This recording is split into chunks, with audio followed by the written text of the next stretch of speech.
গ্রামের একদম সাধারণ একটা পরিবার, বাড়ির পাশে ছোট্ট একটু জমি, সেখানে মাত্র 5টি গরু। সকালে ঘুম থেকে উঠেই পরিবারের একজন দুধ সংগ্রহ করছে, আরেকজন ফোনে অর্ডার নিচ্ছে। দুপুরের আগেই বেশিরভাগ দুধ বিক্রি শেষ। মাস শেষে হিসেব করলে দেখা যাচ্ছে সংসারের খরচ চালিয়েও ব্যাংকে জমা থাকছে ভালো অঙ্কের টাকা। শুনতে হয়তো অবাক লাগতে পারে, কিন্তু বাংলাদেশের অনেক ছোট খামারি এখন ঠিক এইভাবেই নিজেদের জীবন বদলে ফেলছেন। কেউ চাকরি ছেড়ে ডেইরি ফার্ম শুরু করেছেন, কেউ আবার গ্রামের বসে শহরের মানুষের কাছে বিশুদ্ধ দুধ পৌঁছে দিয়ে সফল উদ্যোক্তা হয়ে উঠেছেন। কিন্তু এখানে একটা বড় প্রশ্ন আছে, একই ব্যবসা করে কেউ লাভ করছে, আবার কেউ কয়েক মাসের মধ্যেই ক্ষতিগ্রস্ত হয়ে ফার্ম বন্ধ করে দিচ্ছে কেন?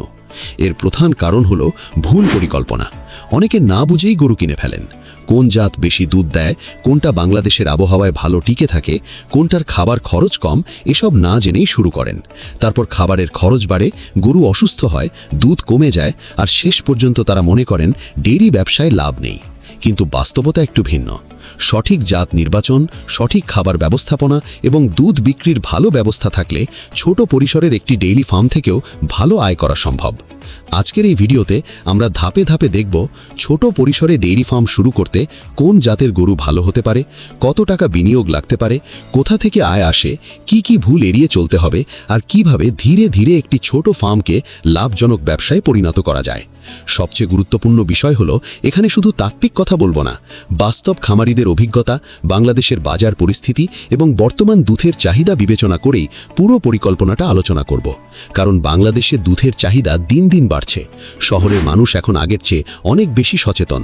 ভেজালমুক্ত দুধ, খাঁটি ঘি, দেশি মাখন, এসবের চাহিদা দ্রুত বৃদ্ধি পাচ্ছে, আর এই চাহিদাই তৈরি করছে নতুন উদ্যোক্তাদের জন্য বড় সুযোগ। কেন ডেইরি ফার্ম এখন লাভজনক ব্যবসা?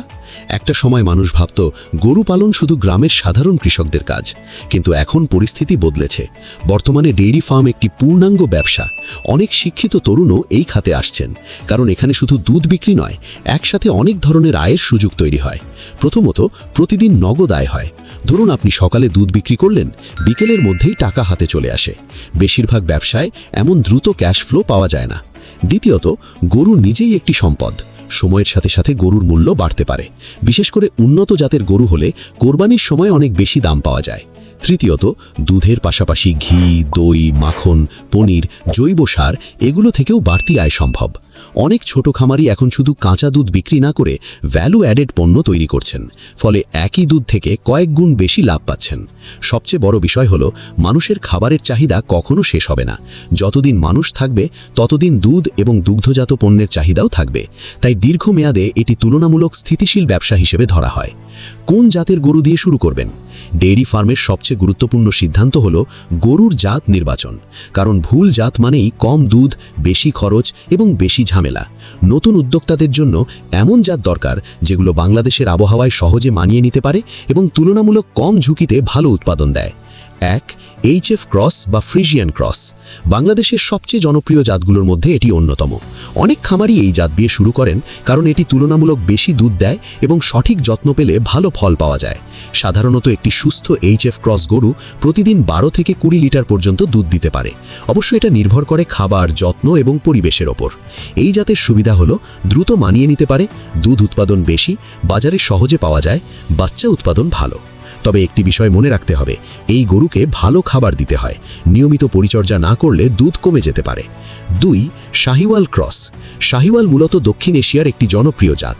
বাংলাদেশের আবহাওয়ায় এই জাত ভালো টিকে থাকে, গরম তুলনামূলক বেশি সহ্য করতে পারে। এই জাতের দুধের ফ্যাটের পরিমাণ ভালো থাকে, ফলে ঘি এবং মিষ্টি তৈরির জন্য অনেকেই এই দুধ পছন্দ করেন। শাহিওয়াল ক্রস গরু সাধারণত শান্ত স্বভাবের হয়, তাই নতুন খামারিদের জন্য এটি ভালো অপশন হতে পারে। 3. Jersey cross. জার্সি জাতের গরু আকারে একটু ছোট হলেও দুধের মান ভালো হয়, বিশেষ করে ফ্যাট বেশি থাকে।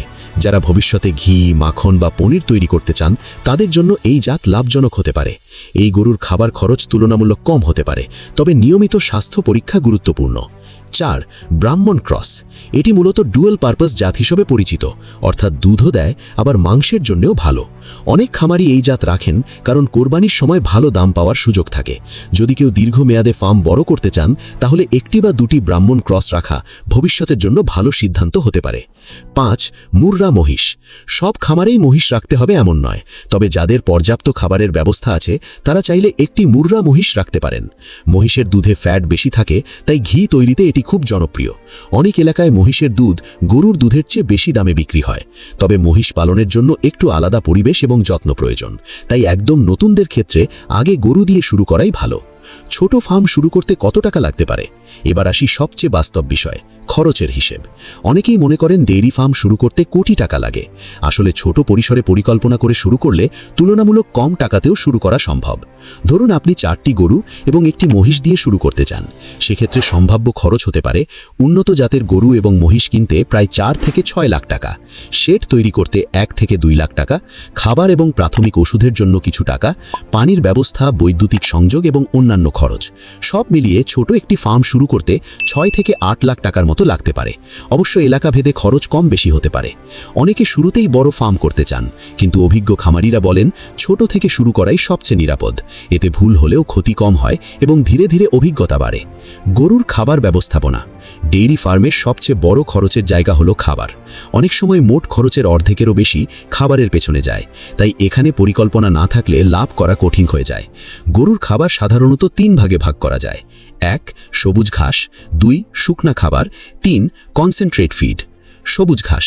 নিজের জমিতে নেপিয়ার বা অন্যান্য ঘাস চাষ করলে খরচ অনেক কমে যায়। অনেক সফল খামারি বলেন নিজের ঘাস নিজে উৎপাদন করা ডেইরি ফার্মের সবচেয়ে বড় শক্তি। নেপিয়ার ঘাস দ্রুত বাড়ে এবং কয়েকবার কাটা যায়। এছাড়া মাক্কা, ভুট্টা, গিনি ঘাস বা অন্যান্য পশুখাদ্যও চাষ করা যায়। শুকনা খাবার। খড় বা শুকনা ঘাস গরুর হজমের জন্য গুরুত্বপূর্ণ। অনেক সময় শুধু কাঁচা ঘাস দিলে সমস্যা হতে পারে, তাই খাদ্যের ভারসাম্য বজায় রাখা দরকার। Concentrate feed. দুধ উৎপাদন বাড়ানোর জন্য অতিরিক্ত পুষ্টিকর খাবার দেওয়া হয়, তবে অতিরিক্ত ফিড দিলেই যে বেশি লাভ হবে এমন নয়। সঠিক পরিমাণ জানা জরুরি।